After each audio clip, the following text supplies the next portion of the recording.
हनुमान जी कलयुग में कहाँ रहते हैं जानिए। शास्त्रों में बताया गया है कि कुछ आत्माएं ऐसे हैं जिन्हें चिरंजीव होने का वरदान प्राप्त है। इनमें से एक है महावीर हनुमान जी है। भगवान राम से वरदान मिलने के कारण हनुमान जी अमर हो गए हैं। दरअसल हनुमान जी को भगवान राम जी से अमर होने का वरदान मिला था और हनुमान जी कलयुग में भी मौजूद हैं। शास्त्रों और वेदों में भगवान हनुमान को कलयुग का देवता बताया गया है। ऐसा कहा जाता है कि जो भक्त सच्ची श्रद्धा से हनुमान जी की पूजा करता है, भगवान हनुमान जी उसे दर्शन जरूर देते हैं। इसलिए हनुमान जी को कलयुग का जीवित या जागृत देवता कहा गया है। तुलसीदास जी ने कलयुग में हनुमान जी की उपस्थिति का भी उल्लेख किया है।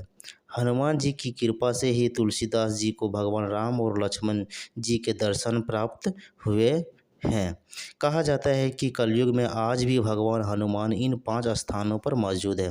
आज के इस लेख में हम आपको हनुमान जी कलयुग में कहाँ हैं, हनुमान जी कहाँ रहते हैं, हनुमान जी कहाँ मिलेंगे के बारे में जानकारी देने जा रहे हैं। अगर आप यह सभी उपरोक्त जानकारी प्राप्त करना चाहते हैं तो हमारे आज के इस लेख हनुमान जी कलयुग में कहाँ है को आखिर तक अवश्य सुने। तो आइए जानते हैं। राम जी से अमरता का वरदान प्राप्त करने के बाद हनुमान जी ने उस स्थान को अपने निवास स्थान के रूप में चुना जो पवित्र हो और दिव्य कृपा प्राप्त हो। श्री भगवत पुराण में उल्लेख है कि ऐसा पवित्र स्थान गंधमादन पर्वत है। यहीं पर राम जी के प्रिय और कलयुग में धर्म के रक्षक हनुमान जी निवास करते हैं। कलयुग में हनुमान जी का इस पर्वत पर निवास है। इसके अनेक प्रमाण कई स्थानों पर मिलते हैं। कहा जाता है कि इस स्थान पर कई साधु संतों ने भी तपस्या करके हनुमान जी के दर्शन प्राप्त किए थे। महर्षि कश्यप ने भी इसी पर्वत पर तपस्या की थी। यह पर्वत कैलाश पर्वत के उत्तर में स्थित है। इस पर्वत पर गंधर्व, किन्नर, अप्सराएं और सिद्ध ऋषि निवास करते हैं। इस पर्वत की चोटी तक किसी भी वाहन से पहुंचना असंभव माना जाता है। भगवान राम से अमरता का वरदान प्राप्त करने के बाद हनुमान जी ने इसी पर्वत को अपने निवास स्थान के रूप में चुना। पुरानी कथाओं के अनुसार पांडव अपना अज्ञातवास बिताने के लिए हिमवत का पार करके गंधमादन पर्वत पर पहुँचे। वहीं एक बार जब भीम सहस्त्रदल कमल लेने के लिए गंधमादन पर्वत के जंगल में गए तो उन्होंने देखा कि उनके रास्ते में एक बड़ा वानर अपनी पूँछ फैलाए लेटा हुआ है। तब भीम ने उस वानर से अपनी पूँछ हटाने को कहा, जिस पर वानर रूप में लेटे श्री हनुमान जी ने भीम से ऐसे समय हटाने को कहा। इतना कहकर भीम ने पूछा हटाने की बहुत कोशिश की, लेकिन वह टस से मस नहीं हुई। तब भीम को एहसास हुआ कि वह कोई साधारण वानर नहीं बल्कि पवन पुत्र हनुमान है। इसके बाद उन्होंने हनुमान जी को प्रणाम किया। हनुमान जी ने भीम के बल का घमंड दूर कर दिया था। कहा जाता है कि इस पर्वत पर एक मंदिर जिसमें हनुमान जी की मूर्ति के साथ साथ उनके आराध्य श्री राम और माता सीता की भी मूर्ति है। इस पर्वत का उल्लेख रामायण में मिलता है।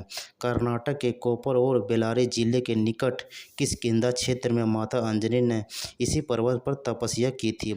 भगवान राम और हनुमान जी की मुलाकात भी इसी पर्वत पर हुई थी। कहा जाता है कि कलयुग में हनुमान जी इस पर्वत पर भी निवास करते हैं। शास्त्रों में कहा गया है कि रामायण का पाठ जहाँ भी होता है वहाँ हनुमान जी किसी न किसी रूप में आवश्यक मौजूद रहते हैं। इसलिए कई बार देखा जाता है कि जहाँ भी रामायण का पाठ होता है वहाँ बांदर आ जाते हैं। बाबा नीम करोली के भक्त उन्हें हनुमान जी के अवतार मानते हैं। उनके भक्तों का मानना है कि हनुमान जी ने कलयुग में नीम करोली बाबा के रूप में जन्म लिया था। बाबा से जुड़े ऐसे कई चमत्कार थे जो भगवान हनुमान से जुड़े हैं। भगवान हनुमान सिर्फ अपने भक्तों में ही नहीं बल्कि राम भक्तों के मन में भी बसते हैं। रामायण में उल्लेख है कि जब भगवान राम पृथ्वी लोक छोड़कर जा रहे थे तो भक्त हनुमान जी उनके साथ जाना चाहते थे, लेकिन राम जी ने कहा जब कलयुग का समय आएगा और धर्म समाप्त हो जाएगा तब आपको राम के भक्तों के दिलों में रहना है। इसलिए हनुमान जी सदैव राम भक्तों के हृदय में वास करते हैं। हमने आपको ऊपर बताया है कि आपको हनुमान जी कहाँ मिलेंगे और कहाँ पर रहते हैं, लेकिन इसके अलावा अगर आप हनुमान जी की सच्चे मन से पूजा अर्चना आराधना करते हैं तो आपको हनुमान जी सवे दर्शन देने चले आएंगे। बस ज़रूरत है तो सच्ची श्रद्धा और भक्ति की।